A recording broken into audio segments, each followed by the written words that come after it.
साहब जी, खेल ब्रह्मांड का बहुत बारीक है, शीश सोपे बिना ना ही पाई। जगह जगह पर ये संवाद आते हैं। अब यहां साहब शब्द एक बोल रहे हैं, कुंजी बताए दूं मैं ताला खुलन की, करो रे जतन सखी साईं मिलन की। मैं अपनी बातचीत जहां कल छोड़ी वहीं से आगे बढ़ाऊंगा। दरअसल ये आत्मा का पूरा आत्मा की शक्ति, आत्मा का पूरा स्वरूप पूरे वर्ल्ड में फैला हुआ है। एक बात बड़ी सम्यक रूप से सभी धर्मशास्त्र बोल रहे हैं, यह पिंडे स ब्रह्मंडे, वेद भी कह रहा है पिंड और ब्रह्मांड में समरूपता है।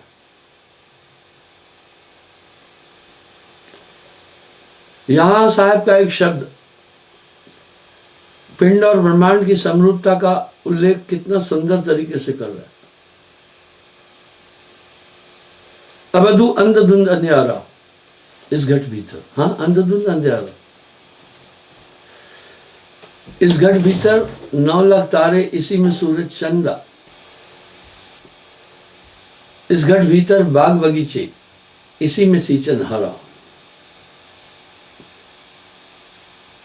इस घट भीतर हीरे मोती, यही में परखन हारा, इस घट भीतर वन और बस्ती, यही में झाड़ पहाड़ा, इस घट भीतर 7 समुंदर, यही में नदियां नारा, इस घट भीतर काशी मथुरा, यही में तीरथ सारा, इस घट भीतर राम कृष्ण आए लेत अवतारा,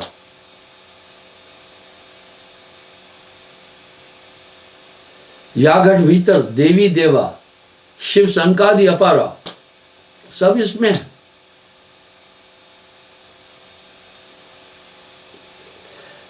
इस घट भीतर 3 लोक हैं, यही में है करतारा। कहत कबीर सुनो भाई साधो, इसी में गुरु हमारा। ये कौतुक नहीं लग रहा है? आज हम वैज्ञानिक युग में जी रहे हैं। मुझे जुगनू ने एक हार्ड डिस्क दिया, अभी भी मेरे पास है। वो थोड़ा अस्वस्थ हो गया, डगमगाती हुई टांगों से मेरे पास पहुंचा। बोला गुरुजी अब शरीर का कोई भरोसा नहीं है, आपने आज तक जितने भी सत्संग किए हैं वो सब इस हार्डिक्स में है, आप जो भी भजन गाए हैं वो भी इसमें है।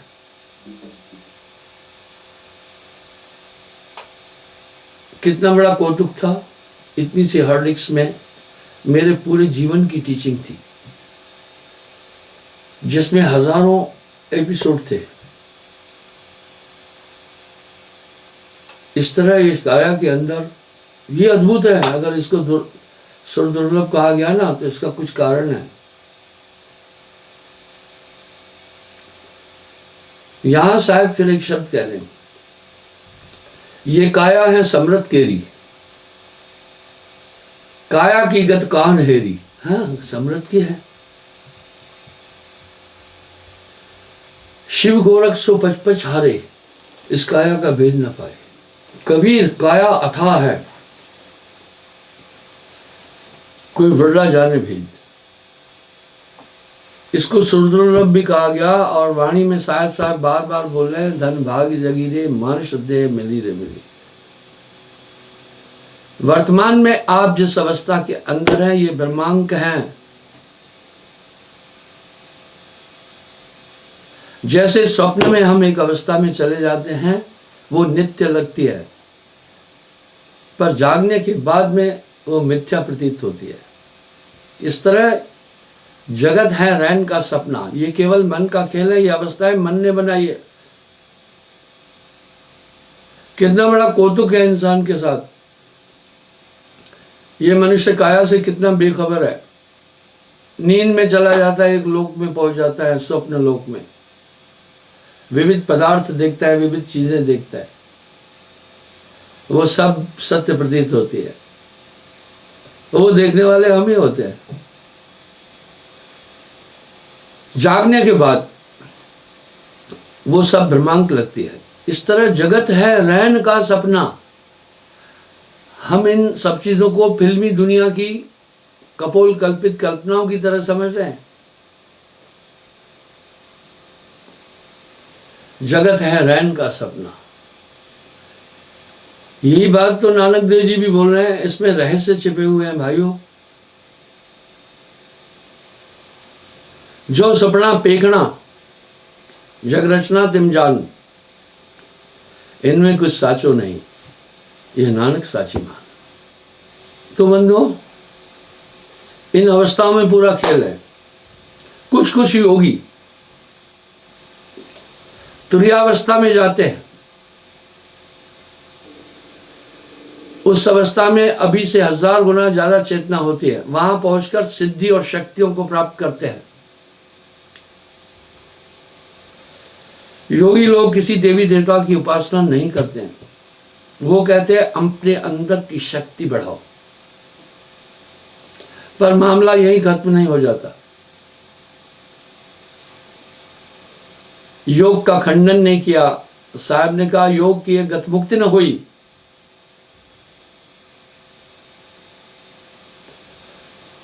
आखिर इन अवस्थाओं से ये जीव निकले कैसे?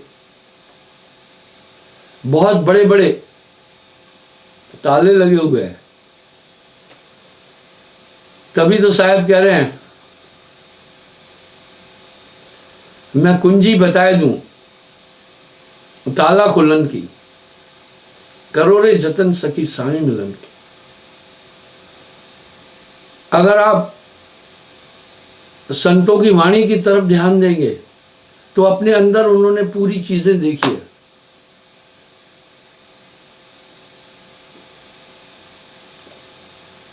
साहब का ये शब्द साधारण नहीं है, तुकबंदी नहीं है। इस शब्द में बड़ा रहस्य है।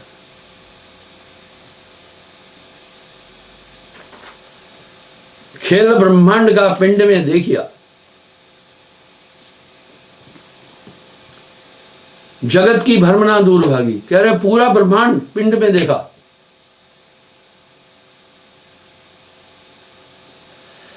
खेल ब्रह्मांड का पिंड में देखिया, जगत की भ्रमणा दूर भागी। बाहरा भीतरा एक आकाशपथ सुषमना डोरते हैं जा लागी। यहां फिर सुषमना का रेफरेंस आ रहा है। 5 को पलटकर शून्य में घर किया, धर्म में अधर भरपूर देखा।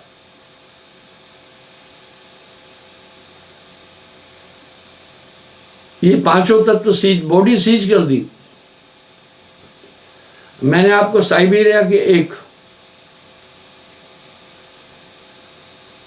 बुद्धिस्ट साधु की तस्वीर भी दिखाई थी। जब आदमी इन योग तुर्यातीत अवस्था में पहुंचता है तो कैसा रहता है मैं बताता हूं। एक खुमारी में रहता है। दुनिया में आने के बाद भी क्या होता है, एक खुमारी में रहता है। इस खुमारी पर नानक देव जी ने भी शब्द कहा, नाम खुमारी नान का चढ़ी रहे दिन रात। यहां मैं अहंकार से नहीं बोल रहा हूं। अहंकार तो इंसान का सबसे नजदीकी शत्रु है। इससे बड़ा और भारी कोई दुश्मन नहीं है। आप देखना जितने भी अध्यात्म प्रवचन करने वाले हैं वो भौतिक चीजों पर ही अधिक कंसंट्रेट है। नाचना गाना, ताल पीटना, भजन गाना ठीक है, कोई बुरी चीज नहीं है। वो अंतर्मुखी नहीं हो रहे।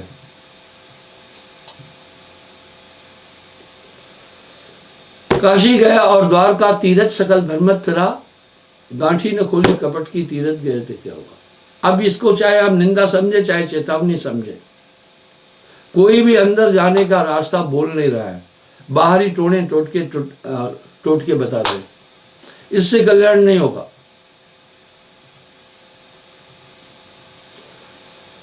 अब यहां साहब क्या करें, कहे कबीर गुरपुर की महर से त्रिकुटी मध्य दीदार देखा, आपसे वो दूरी है नहीं। चकमक पथरी रहत एक संग उठत नहीं चिंगारी। साहब के ये शब्द एक चेतावनी दे रहे हैं, जो तिलमाही तेल हैं, जो चकमक में आग, तेरा साईं तुझ में है, जाग सके तो जाग, है प्रगट पर दिशत नहीं। कितना बड़ा कौतुक है। अरे साहब क्या करे, साहब तेरे साथ।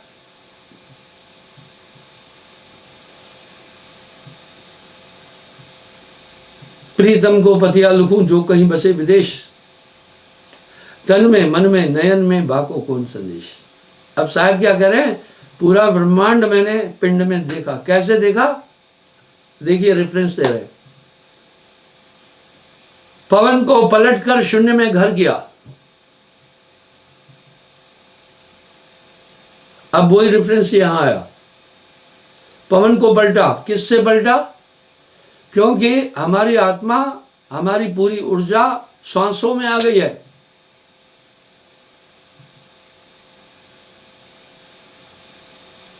अब पवन को कैसे पलटा, साहब कह रहे हैं,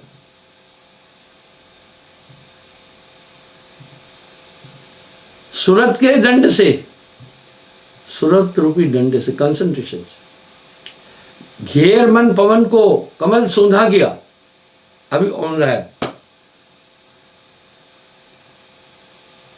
उलट कर फिर नहा समाये। अब यहां साहब सुषमना का फिर एग्जाम्पल दे रहे हैं। मैं निंदक नहीं हूं, कई मत सुषमना चिल्ला रहे हैं। जब मैं पूछता हूं सुषमना कैसे खुलेगी, उनको इसका बोध नहीं है।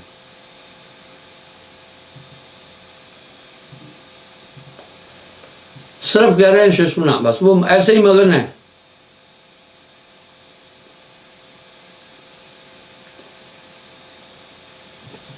अब यहां फिर कह रहे हैं पवन को पलटकर शून्य में घर किया। शून्य महल की फेरी दे सोवेरागी पक्का हुई। पूरी ऊर्जा उस शून्य में जाकर संग्रहित की। आपको ध्यान होगा कल भी मैंने ब्लैक होल का रेफरेंस दिया था। वेदों की वाणी से इसको मिलान करो। महाप्रलय में जल की अधिकता बढ़ती है और पृथ्वी को अपने समा देता है अपने में, और पृथ्वी विलय हो जाती है और अग्नि तत्व की ऊष्मा बढ़ती है। वो जल को शोषित कर देता है। कुछ नष्ट नहीं हुआ, उसका शोषित होकर वायु बन गया। अभी भी आप जल रखो आग पर तो देखो वाष्पीकृत हो जाता है।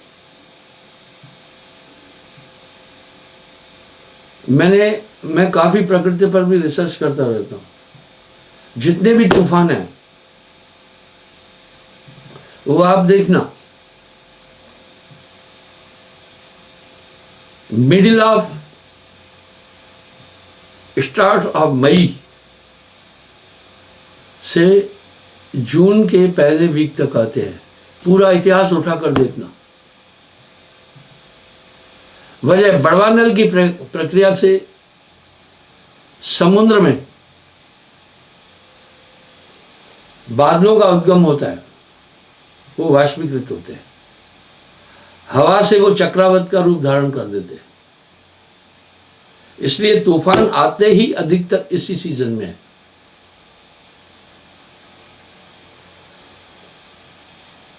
फिर वायु को आकाश अपने में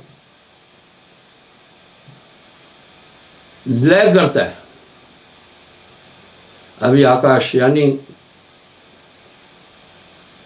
ब्लैक मैटर। वैज्ञानिक लोग यहां तक पहुंचे हैं, the black matter is the cause of the creation.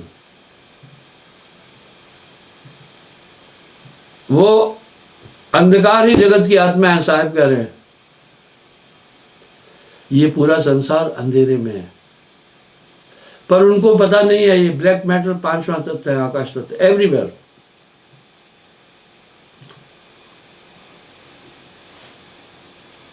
Only 10% space और इल्यूमिनेटेड, 90% इज डार्क।